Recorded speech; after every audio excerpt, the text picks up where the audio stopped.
হাসিনাকে কওমি মাদ্রাসার জননী বলছে এক বাংলাদেশের হুজুর। এই বিষয়ে বাংলাদেশের তো একজন কাফিল উদ্দিন, ডাক্তার কাফিল উদ্দিন বলে একটা গুটকাখোর আছে, সে তো জান্নাতে ঢুকিয়ে দিয়েছিল।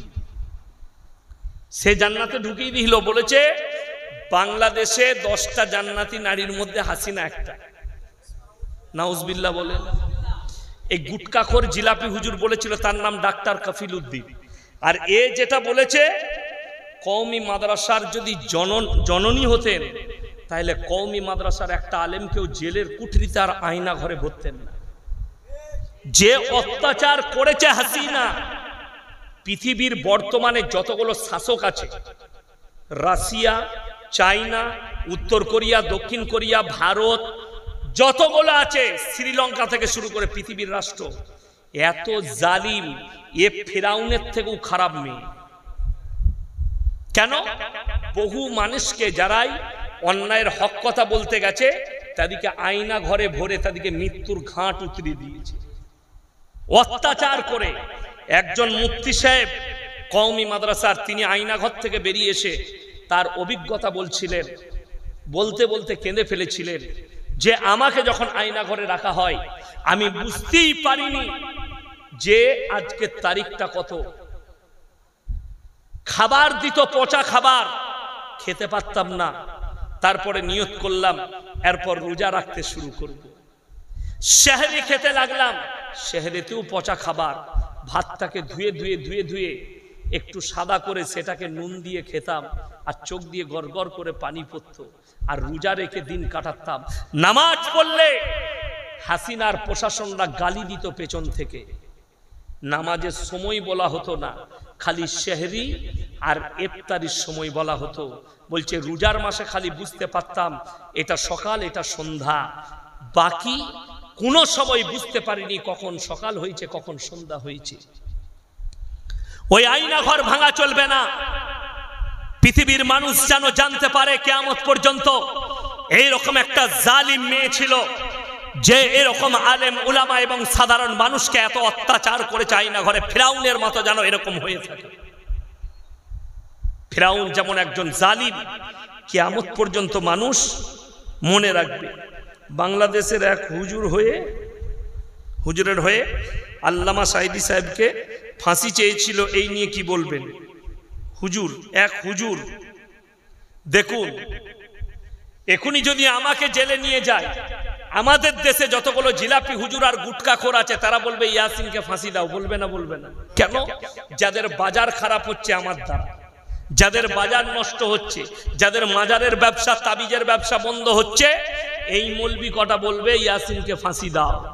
তো দেলওয়ার হোসেন সাইদি সাহেবের বক্তব্যে যাদের বাজার নষ্ট হয়েছে, যে গুটকাখোর আর জিলাপি হুজুরদের, তারাই বলেছিল যে উনাকে ফাঁসি দাও। তো দেখুন, দেলওয়ার হোসেন সাইদি সাহেব শাহাদত বরণ করেছেন, আল্লাহ তেনাকে জান্নাতি করুক, বলুন আমিন। তেনাকে পয়জন দিয়ে মারা হয়েছে, তার মানে তিনি শহীদ হয়েছেন। কিন্তু দুঃখের বিষয়, আল্লাহ কত বড় শক্তিশালী বুঝতে পাচ্ছেন। হাসিনার বাড়িতে রান্না হয়েছিল, রান্না, ইলিশ মাছ, পাবদা মাছ, পাম্পলেট মাছ, দেশি মুরগি। আল্লাহ এত বড় কুদরতওয়ালা, রাঁধা ভাত খেতে দেয়নি, দেশ ছেড়ে পালাতে হয়েছে। জোরে বলুন সুবহানাল্লাহ। ওই জন্য ভাববেন আপনার হাঁড়িতে রাঁধা ভাত থেকে যাবে, আপনি খেতে পারবেন না, আপনার কাছে মৃত্যু চলে আসতে পারে। ওই জন্য সব সময় আল্লাহকে স্মরণ করব। জোরে বলুন ইনশাআল্লাহ। হযরতে আবু বকর সিদ্দিক রাদিয়াল্লাহু তাআলা আনহু আল্লাহর রাসূলকে জিজ্ঞেস করলেন, ইয়া রাসূলুল্লাহ, পৃথিবীর সবথেকে জ্ঞানী ব্যক্তি কে? আপনার চোখ দিয়ে পানি আসবে। নবীজি কি উত্তর দিলে জানেন? হে আমার সাহাবীরা শুনো, পৃথিবীর মধ্যে সবথেকে জ্ঞানী ব্যক্তি সে যে প্রত্যেক দিন একবার নিজের মৃত্যুকে স্মরণ করে। আপনি রাত্রে শুতে যাবেন, এই জলসা শেষ করে শুবার আগে উজু করবেন আর কালমা পড়বেন। সকলে জোরে বলুন ইনশাআল্লাহ। বাড়ির মা বোন আপনারা উজু করে শুবেন, কালমা পড়ে শুবেন, আয়াতুল কুরসি পড়ে শুবেন। মানুষ আমল করবে, আমল করার পরে যদি কোনো ত্রুটি থাকে, যারা প্রতি নামাজের পরে একবার করে আয়াতুল কুরসি পড়বে তাদের জান্নাতে যাওয়া কেউ আটকাতে পারবে না, রাসূল বলেছেন। জোরে বলুন সুবহানাল্লাহ। যে মানুষ কালমা পড়ে শুবে, কেন আপনি শুয়ে ভাববেন এই ঘুমটাই আমার যেন শেষ ঘুম না হয়ে যায়, এই নিদ্রাই যেন আমার শেষ নিদ্রা না হয়ে যায়। এটা আপনাকে ভাবতে হবে, চিন্তা নিতে হবে। সকালে উঠলে ফজরের নামাজ পড়ুন, সিজদায় পড়ে, আল্লাহ তুমি আমাকে নিদ্রা থেকে জাগিয়েছো, তুমি নাও জাগাতে পারতে।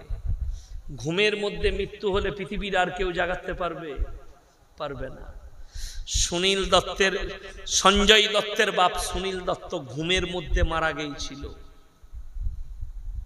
সকালে গিয়ে দেখছে আর নেই। তিনি ছিলেন ক্রীড়া মন্ত্রী ভারতের, কংগ্রেসের আমলে। মৃত্যু, ঘুমিয়ে মারা গেছে। তার নাম আল্লাহ। আল্লাহ যার কাছে মৃত্যুর ডাক পাঠাবে পৃথিবীর আর কোনো শক্তি তাকে রুখতে পারবে না। আমার ভাই, অনুরোধ করে বলে যাচ্ছি, যদি নিজের আত্মাটাকে পরিষ্কার করতে চান, আমি একটা আমল বলে যাচ্ছি, সবাই করব। জোরে বলুন ইনশাআল্লাহ।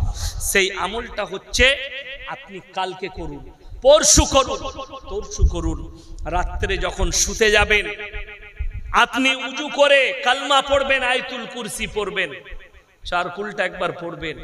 বিছানায় শুয়ে ঘুম না এলে, ঘুম আসার আগে চোখটা বন্ধ করে নিরালায় ভাববেন যে আল্লাহ আমি আজকে মারা গেছি। বললেন আমি আজকে মারা গেছি, আমার মৃত্যু হয়ে গেছে। ভাববেন আমার প্রতিবেশী আমার লাশটাকে বারান্দায় শুই দিয়ে চারিদিকে আমার মা বাপ, আমার বিবি, আমার আত্মীয় স্বজন কান্নাকাটি করছে, খুব কাঁদছে, আমি শুয়ে আছি। তারপরে খাট আনা হলো, আমার গোসল দেওয়া হচ্ছে, আমার গোসল দিচ্ছে, আমার পরিবার আমার পাশে দাসে কাঁদছে, আমার সন্তান কাঁদছে, আমার গোসল হচ্ছে, আমাকে কাফন পরানো হলো, আমার লাশ উঠে গেল, খাটটা টিপে আমার মেয়ে ধরেছে, আমার সন্তান ধরেছে, কাঁদছে, আমার লাশ চলে গেল। জানাজার ময়দানে জোহরের নামাজ পড়ে ইমাম দাঁড়িয়ে গেল, জানাজার নামাজ হয়ে গেল। জানাজার পরে বলছে তাড়াতাড়ি খাটটা তোল। কবরে নিয়ে যাওয়ার পরে সব মানুষ বলছে লাইন দিয়ে দাঁড়াও, আমি আগে মাটি দেবো, আমি আগে মাটি দেবো। আমাকে শোয়ানো হলো, বাঁশ চাপিয়ে দেওয়া হলো, আমাকে মাটি দিয়ে সবাই ছেড়ে চলে এলো। আল্লাহর ফেরেশতারা এসে আমার কাছে সওয়াল জবাব শুরু করেছে। আমি কিভাবে উত্তর দেব? চোখ দিয়ে পানি ফেলার, আপনার আত্মাটা পরিষ্কার হবে, আপনি জীবনে আর নামাজ কাজা করবেন, জীবনে আর পাপ করবেন। হে আমার যুবক আর যুবতী, যারা ভাবছেন আমরা পাপ করি, পৃথিবীর কেউ দেখতে পাই না, অন্তর থেকে বলে যাচ্ছি, পৃথিবীর কেউ দেখুক আর না দেখুক, আল্লাহ কোরআনে বললেন ইন্নাল্লাহা লা ইয়াখফা আলাইহি শাইউন ফিল আরদি ওয়ালা ফিস সামা। পৃথিবীর কেউ দেখুক আর না দেখুক, আমি আল্লাহ অবশ্যই দেখছি। আসমান আর জমিনে এমন কোন জিনিস নেই যেটা আমার আল্লাহর কাছে গোপন আছে। আপনি হৃদয়ে কথা বলেন, আল্লাহ শুনতে পায়। যারা পাপ করছেন, আমাদের সমাজে অনেক ভালো লোক আছে, অনেকজন মনে মনে করে হুজুর আমি নামাজ পড়ি না, আমি কিন্তু রোজা রাখি না, এরকম লোক আছে না নাই? কিন্তু ভালো লোক, কারুর ক্ষতি করে না, কারুর চুগলি করে না, কারুর বিরুদ্ধে চলে না, কারুর সঙ্গে খারাপ ব্যবহার করে না, জিনা করে না, মদ খাই না, গাঁজা খাই না, কোনো নেশা নেই, লোকটা ভালো লোক। কি বলে তারা? চায়ের দোকানে কি বলে? হুজুর আমার মতো ভালো লোক পাবেন না গায়ে, আমি নামাজ না পড়তে পারি, এরকম লোক আছে না? কি বলে? আমি নামাজ না পড়তে পারি, কিন্তু আমার মতো ভালো লোক সমাজে নেই। তারা কান খুলে শুনে যান, সেই ভালো লোক দিকে বলছি, আপনার সব ভালোটা মেনে নিলাম, কিয়ামতের দিনে জান্নাতীরা জান্নাতে যাবে, জাহান্নামীরা জাহান্নামে যাবে। জান্নাতীরা প্রশ্ন ছুড়বে, ফি জান্নাতি ইয়াতাসাআলুনা আনিল মুজরিমিনা মা সালাকাকুম ফি সাকার। তোমরা কেন জাহান্নামে যাচ্ছ? তোমরা বলতে আমরা ভালো লোক, তোমরা বলতে আমার মতো লোক নেই, আজকে কেন তোমরা জাহান্নামে যাচ্ছ? তারা এক নম্বর উত্তর দেবে, ক্বালু লাম নাকু মিনাল মুসাল্লিন, আমরা নামাজি মুসল্লিদের মধ্যে ছিলাম না। এটা এক নম্বর উত্তর, আমরা নামাজি ছিলাম না, যার কারণে আল্লাহ আমাদেরকে জাহান্নামে পাঠিয়েছে। ওই জন্যে যারা ভাবছেন আমি ভালো লোক, নামাজ না পড়তে পারি, রোজা না রাখতে পারি, আমার ভাই এই নামাজ না পড়ার কারণেই জাহান্নামে যেতে হবে। আমার রাসূল বলেছেন যার নামাজ নাই তার মধ্যে ইসলাম নেই। সে মৌলবি হোক, মুহাদ্দিস হোক, সে পীর হোক, ফকির হোক, ডাক্তার হোক, মাস্টার হোক, রাজা হোক, বাদশা হোক, যদি নামাজ না থাকে ইসলাম তার মধ্যে নাই। এটা লিখে নিয়ে যান। ওই জন্য নামাজ কেউ ছাড়বেন না, জোরে বলুন ইনশাআল্লাহ। 5 ওয়াক্তের নামাজ অবশ্যই। আল্লাহ তাআলা, যারা ভাবছেন মনে মনে আমরা তো পাপ করি, কেউ জানে না। আমার পরিবার, আমার স্ত্রী, আমার সন্তান, আমার প্রতিবেশী, আমার ইমাম, কেউ জানে না আমি লুকিয়ে পাপ করি। এমন কি অনেকজন মনোভাব নেয় আল্লাহর কাছে কিয়ামতের দিনে অস্বীকার করে দেব। কোরআন সূরা ইয়াসিন, আল-ইয়াওমা নাখতিমু আলা আফওয়াহিহিম ওয়া তুকাল্লিমুনা আইদিহিম ওয়া তাশহাদু আরজুলুহুম বিমা কানু ইয়াকসিবুন। হে আমার বিশ্বনবী বলো, আমি ওই পাপীদেরকে তাদের জবানটা সিলাই করে দেব। হাত কথা বলবে, কান কথা বলবে, চোখ কথা বলবে, তাদের অঙ্গ পতঙ্গকে কথা বলার যোগ্যতা দান করা হবে। এটা কোরআন। তাদের অঙ্গকে কথা বলার যোগ্যতা দেব, তারা সাক্ষী দেবে। আর কোরআনে অপর জায়গায় আছে আল্লাহ তাআলা একটা একটা করে বিচার করবেন। আল্লাহ কতটা দয়ালু বলে দিই। দুদিকে দুটো ফেরেশতা আছে না নাই? সবাই জানেন কিরামান কাতিবিন, মানে যারা টাইপ করে করে লেখে। ডান দিকে একটা ফেরেশতা, বাঁ দিকে একটা ফেরেশতা। যখন কোনো মানুষ পাপ কাজ করে, কি করে? পাপ কাজ, ডান দিকের ফেরেশতা বাঁ দিকের ফেরেশতাকে অনুরোধ করে, ভাই এখন লেখো না পাপটা, দেখি আল্লাহর এই বান্দা তওবা করে নিতে পারে। জোরে বলুন না সুবহানাল্লাহ। সময় নেই, দাঁড়াও, এখন পাপ লেখো না, এই বান্দা ইস্তেগফার করতে পারে। আপনি অবাক হবেন, মানুষ যখন একটা নেকির কাজ করে আল্লাহ 10টা নেকি দান করেন। জোরে বলুন সুবহানাল্লাহ। ডান দিকের ফেরেশতা, আপনি খালি ভালো কাজের নিয়ত করবেন। এই যে বসে আছেন, নিয়ত করলেন আমি আজ থেকে ফজরের নামাজ পড়ব, নামাজ হওয়ার আগেই আপনার নেকি এইখানেই লিখে দেওয়া হবে। বান্দা নিয়ত করলে তার নামে নেকি লেখা হয়। আর যখন বান্দা পাপের নিয়ত করে, না পাপ করা পর্যন্ত, এমনকি পাপের পরেও অপেক্ষা করা হয় আমার বান্দা ইস্তেগফার করতে পারে। তাই দাঁড়িয়ে যাও, এখন লেখো না। একটা গুনাহ করবেন, আল্লাহ একটাই গুনাহ লিখবেন, কিন্তু একটা নেক কাজ করবেন, আল্লাহ 10টা নেকি দান করবেন। জোরে বলুন সুবহানাল্লাহ। কোরআনে আছে এই ফেরেশতারা কিয়ামতের দিনে, আল্লাহ তাআলা কোরআনে বললেন কিয়ামতের দিনে ইকরা কিতাবাক কাফা বিনাফসিকা লিয়াউমা আলাইকা হাসিবা। আমি প্রত্যেকটা নারী পুরুষের হাতে তাদের আমলনামা ধরাবো, তাদের আমলনামা ধরিয়ে দেব, এবং তারা নিজের মুখে নিজের আমলনামা পড়ে শোনাবে। ডান দিকের ফেরেশতা যাদের ডান হাতে আমলনামা পড়বে তারা শোনাবে আমি কোথায় কোথায় ভালো কাজ করেছি। যাদের বাঁ হাতে পড়বে তারা শোনাবে পাপগুলো কোন জায়গায়, কত সেকেন্ডে, কত মিনিটে, কবে করেছি, সব লেখা থাকবে। তুমি নিজের মুখে পড়ে শোনাও। কিয়াম করা জায়েজ নাকি না জায়েজ? অনেকেই বলে যে এতে কোনো নেকি নেই, পাপ নেই। এই ব্যাপারে আপনি কি বলবেন? আমি একটা কথা বলি, কিয়াম শব্দের অর্থ হচ্ছে দাঁড়ানো। কি বললাম? দাঁড়ানো। আমরা নামাজে দাঁড়াই না ওটাকে কিয়াম বলা হয়। ওইখানে দাঁড়ানোটা কি ফরজ? কি বললাম? ফরজ হলো। এখন বর্তমানে যেটা আপনারা আমাদের জলসা জুলুসে মিলাদে কিয়াম হয়, দুটো তবকা। ফুরফুরার যে ভাইরা আছে তাদের আকীদা হচ্ছে যে আমরা রসুলের মহাব্বতে কিয়াম করি। আর বেরেলিরা যে কিয়ামটা করে সুন্নিরা, তাদের আকীদা হচ্ছে নবী হাজির নাজির হয়। এই নিয়ত করে যারা কিয়াম করবে ওই কিয়াম করাটা হারাম।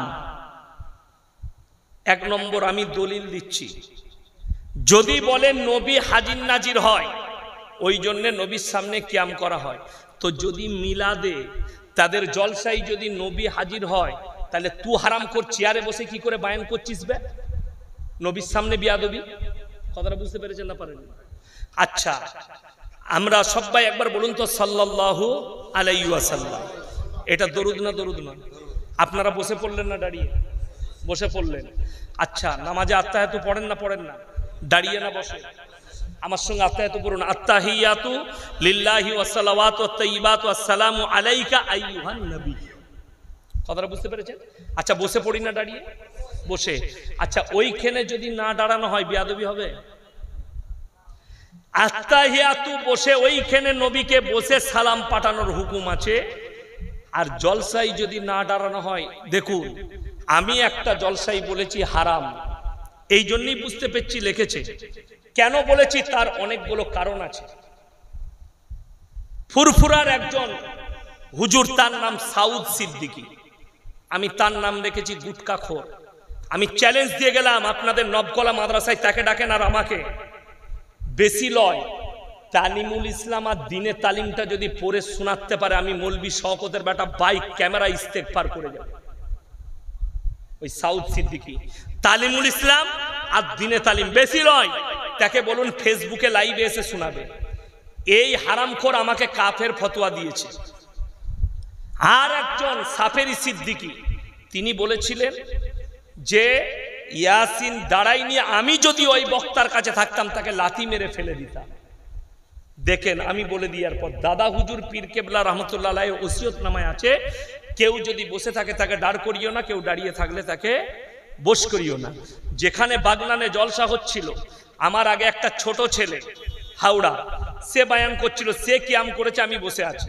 আমি না তাকে বাধা দিয়েছি না কিছু বলেছি, আমি আমার বক্তব্য দিয়েছি, সে তার কাজ করে চলে গেছে। পরবর্তীতে আমার ওই ক্লিপটা, বসে থাকার ক্লিপটা কেটে ফেসবুকে ফেড করে আমার জন্য উল্টো পাল্টা বক্তব্য দিয়েছে। কি বুঝলেন? আমাকে বলেছে সাউথ সিড, ওই সাফেরি দেখলাম একটা জলসাই বলেছেন, বড় মানুষের ছেলে তো ওরা বলার অধিকার আছে। আমাকে বলেছে সাইফন মাছ, তো তোদেরই তো আমেরিকান মাছ আছে নাই? খুঁজে দেখ ভালো করে, তোদের কতগুলো আমেরিকান মাছ আছে। আমি কিচ্ছু বলিনি। যাই হোক, ওইখানেই আর একজন পীরজাদা আব্বাস সিদ্দিকী, তিনি বলেছেন যে এই ভাষাটা বলাটা ভুল হয়েছে, লাথি মেরে ফেলে দেব। এইটা হচ্ছে ঝামেলা। আমি ঝামেলার বক্তা নয়, কিন্তু কোনো মাল ঝামেলা করলে সে আমার কাছ থেকে পার পাবে না। আমি মৌলবি শওকতের বেটা, সে জীবনে কেউ কি ছাড়েনি, আমি কি করে ছেড়ে দেব? আমাকে গালি দিবার, আমি তো গালি দিইনি। আমাকে কাফের বলেছে। যদি কিয়াম না করার জন্য কাফের বলা যায়, তাই সেই কিয়াম করাটা হারাম। দ্বিতীয় নম্বর বলে দিই, এদিকে চ্যালেঞ্জ দিলাম, যেভাবে দাঁড়িয়ে ইয়া নবী সালামুন আলাইকা, ইয়া হাবিব সালামুন আলাইকা, এইভাবে নবীর কোন সাহাবী দরুদ পাঠ করেছে, কিয়াম করেছে, যদি প্রমাণ করাতে পারে, আমি শওকতের বেটা কাল থেকে কিয়াম করব। স্টেজে এখনই নিয়ে আসুন, খালি হাদিস নম্বর বলবে, অমুক হাদিসে যে ভাষাগুলো কিয়ামে বলা হয় এগুলো আছে। আরে খেপা, সালাম তো দাঁড়িয়েও পড়া যাবে, যাবে না? যাবে না? সাল্লাল্লাহু আলাইহি, আমি দাঁড়িয়ে আছি, আমি নবীর নাম শুনলাম, বললাম সাল্লাল্লাহু আলাইহি সাল্লাম, তাহলে নবীকে দাঁড়িয়ে সালাম পাঠানো হলো? হলো না? হলো না? আমি বসে আছি, এখন জলসা করলাম, কতবার দরুদ পড়লাম? বসে পড়লাম না দাঁড়িয়ে? বসে। তাহলে আমি কি গুনার কাজ করলাম না আপনারা গুনার কাজ করলেন? ওই মৌলবীকে বলতে চাই, আসল কথা কি জানেন? আমি তো জানি কার ভাড়ে কি আছে। এই যাকে দেখছেন সাউথ সিদ্দিকী, মাদ্রাসার মুখ দেখে না, পীরের বেটা পীর হয়েছে, ভণ্ড, কবর পুজো করে, কবর পূজারি, তাবিজ বিক্রি করে। ই আবার কন্টেকে করছিল কবর জিয়ারত, শুনেছেন? এই কন্টেকে কবর জিয়ারত জানেন না? মদিনা থেকে বলছে, আমার ভাইয়েরা আমি এখনো 3 দিন মদিনায় থাকবো, তোমরা সবাই দরুদ পড়ে পাঠাও, আমি নবীর কবরে পৌঁছে দেব। কত বড় কন্ট্রাক্টর বুঝতে পারছেন? তার মানে আমি দরুদটা পুইছি দেবো, যাবার পরে আমাকে হাদিয়া দিবি, ওই করেই তো পেট চলে। তো বড় কষ্টের বিষয়, অথচ রসুলের হাদিসটা শুনে যান। এই মাজমাই যতজন আমরা দরুদ পড়লাম, আর একবার পড়ুন সাল্লাল্লাহু আলাইহি ওয়াসাল্লাম। এই যে দরুদ পাঠ হলো, আল্লাহর ফেরেশতারা রসুলের রওজা মুবারকে পৌঁছে দিবেন। জোরে বলুন সুবহানাল্লাহ। এই মাজমা শেষ হবে, দোয়া হবে, সমস্ত দরুদগুলো আল্লাহর রসুলের কাছে পৌঁছে যাবে। এটা সহি হাদিস। অথচ ই বলছে আমি মদিনায় আছি, আমাকে দরুদ পাঠা, আমি রসুলের কবরে পাঠাবো, মানে যাওয়া মাত্র আমাকে হাদিয়া দিবি। বড় কষ্টের বিষয়, দুঃখের বিষয় যে এই সমস্ত গুমরারা, যাদের কাছে ইলেম কালাম নাই, এরা লোককে সঙ্গে সঙ্গে কাফের ফতোয়া দেয়। এতক্ষণ জলসা করলাম, আমি ভুল যে বলেছে তার কথা বললাম, কেউ কি কাফের বললাম? বলুন তো। কোন মুসলমানকে কাফের বলা যাবে না, সে দেওবন্দি হোক, বেরেলি হোক, আহলে হাদিস হোক, ফুরফুরা হোক, আজানগাছির হোক। তার হাকিকত না জানা পর্যন্ত তাকে কাফের বলতে পারবেন না, যতক্ষণ পর্যন্ত সে রসুলকে অস্বীকার করছে না, আল্লাহকে অস্বীকার করছে না, আল্লাহর কোরআনকে অস্বীকার করছে না, কাফের নয়। মতবিরোধ থাকতেই পারে, আর কিয়ামতের সকাল পর্যন্ত থাকবে। কেউ ফুরফুরার মত নিয়ে চলে, কেউ আহলে হাদিস মত নিয়ে চলে, কেউ দেওবন্দি মত নিয়ে চলে। আরে রসুলের হাদিস তো মিথ্যা হয়ে যাবে। নবীজি বলেছেন আমার উম্মতরা ৭৩টা দলে বিভক্ত হবে, আর যদি ৭৩টা দল না হয়, রসুলের হাদিস মিথ্যা হয়ে যাবে। এখন কটা দেখেছেন? কাদিয়ানি, বাংলাদেশে হিজবুত তৌহিদ বেরিয়েছে একটা দল, এরকম হাজারো দল বেরিয়েছে। এই কালকে আমাকে একজন বয়ান শোনাচ্ছিল, মুর্শিদাবাদের একটা বক্তার গুটকা করে, তার নাম জুবের। বলছে বাবা, কবরে তোমরা আজান দিবে। আজান কবরে? বলে হ্যাঁ, এই তো আমাদের দেশে মারামারি কি নিয়ে, জানাজান নামাজের পরে দোয়া হয়, হয় না? হয় না? অনেক জায়গায় দোয়া হয়, মারামারি দোয়া নিয়ে। বলছে দোয়া করতে হবে। আচ্ছা, জানাজান নামাজটা কি নামাজ? নামাজের সুরতে মাইয়াতের মাগফিরাতের দোয়া। হ্যাঁ, দোয়া আপনি করতে পারেন কবর জিয়ারত করে। আপনি দোয়া করুন, হাত তুলে দোয়া করুন, বাপের কবর জিয়ারত করে, অসুবিধা নাই, দোয়া করা যাবে। কিন্তু আমাদের দেশের গুটকাখোররা ৩-৪টা দোয়া করবে, মানে লুঙ্গিটা যেন পায়, গেঞ্জিটা যেন পায়।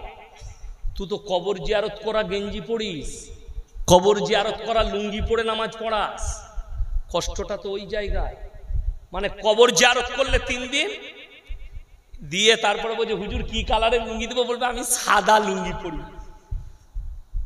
আমাদের সমাজের লোক শুনেলেন না, গরু করে মাইয়াত বাড়িতে খানা করে, করে না? করে না? যার ঘরে লোক মারা যাবে তার ঘরের খানা হলে খানা খাওয়া শরীয়তে জায়েজ নাই। যার বাড়িতে মাইয়াত হবে, রসুলের হাদিস 3 দিন তার বাড়িতে চুলা জ্বলতে দিও না। আর আমাদের লোক মরার আগেই তার গরুর হেলে গরুটা জবাই করে দিবে।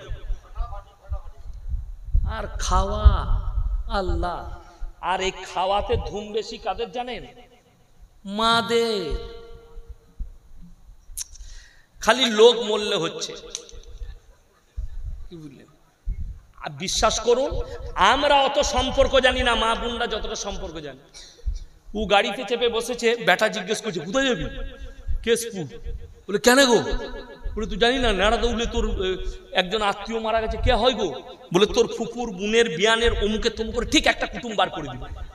অত কুটুম আমরা জানি না, কি বুঝলেন?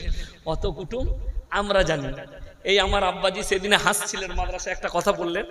আমার যিনি দাদি শাশুড়ি ছিল, মানে আমার ফুপুর মেয়ের সঙ্গে আমার বিয়ে হয়েছে, তো আমার ফুপুর যিনি শাশুড়ি ছিলেন, তো আমার আব্বা একবার গেছে বোনের ঘর, তো সম্পর্কে সমদ মা হচ্ছে, আমার আব্বা জান গিয়ে বলেছে বিয়ান কেমন আছে? কি বলেছে? বিয়ান। হাসছিলেন, সম্পর্ক জানে না, কিন্তু মেয়েরা ভালো সম্পর্ক জানে না। ওই জন্যে কি বললেন, কোথায় কে মরেছে জানে না। শুনে যান, মায়ের দিকে বলছি, 3টে কারণ ছাড়া বাড়ির বাইরে যেতে পাবে না। কটা বললাম? 3টে, হাদিসে আছে। বিসমিল্লাহ। নাম্বার 1, নিকটবর্তী আত্মীয় যদি মারা যায় তবে মহিলারা যেতে পাবে পর্দার সহিত, এবং পর্দাটা হবে এমন পর্দা যার বাইরে থেকে যেন বোঝা না যায় ভেতরে যে মহিলা যাচ্ছে তার শরীরের অঙ্গটা কেমন। নাম্বার 2, শরীর যদি খুব অসুস্থ হয় পর্দার সহিত ডাক্তারখানা যেতে পাবে। নাম্বার 3, হজ ফরজ হলে হজ করতে যেতে পাবে, যার সঙ্গে বিয়ে হারাম তার সঙ্গে। কথাটা বুঝতে পেরেছেন না পারেননি? যার সঙ্গে বিয়ে যায় যাচ্ছে তার সঙ্গে হবে না। চাচতো ভাই, মামাইতো ভাই, ফুফুইতো ভাই চলবে না। যার সঙ্গে বিয়ে হারাম তার সঙ্গে যেতে পাবে, এটাই শরীয়ত। এর বাইরে বাজার ঘোরা যদি কোনো মৌলবি হাদিসে দেখাতে পারে। জানেন মোবাইল কত ক্ষতি করছে? মোবাইলে একজন সুন্নত লিখেছে, নবীর সুন্নত বিবিকে ভালোবাসা। নবীর সুন্নত হচ্ছে বিবির সঙ্গে কাজে হাত লাগানো। নবীর সুন্নত বিবির কপালে চুম্বন দিয়ে বাড়ি থেকে বের হওয়া। নবীর সুন্নত বিবির খিদমত করা। নবীর সুন্নত হচ্ছে বিবিকে ফুচকা খাওয়াতে নিয়ে যাবেন। তাহলে এই হাদিসটা কোথায় ছিল? হ্যাঁ, লিখে দিয়েছে, রেস্টুরেন্টে খাওয়াতে নিয়ে যাওয়া। এই গুজরাটের একটা মুফতি, তার নাম হচ্ছে মুফতি আনাস, একটা নায়িকাকে বিয়ে করেছে। নায়িকা, তার নাম হচ্ছে সানা খান। আজকে দেখলাম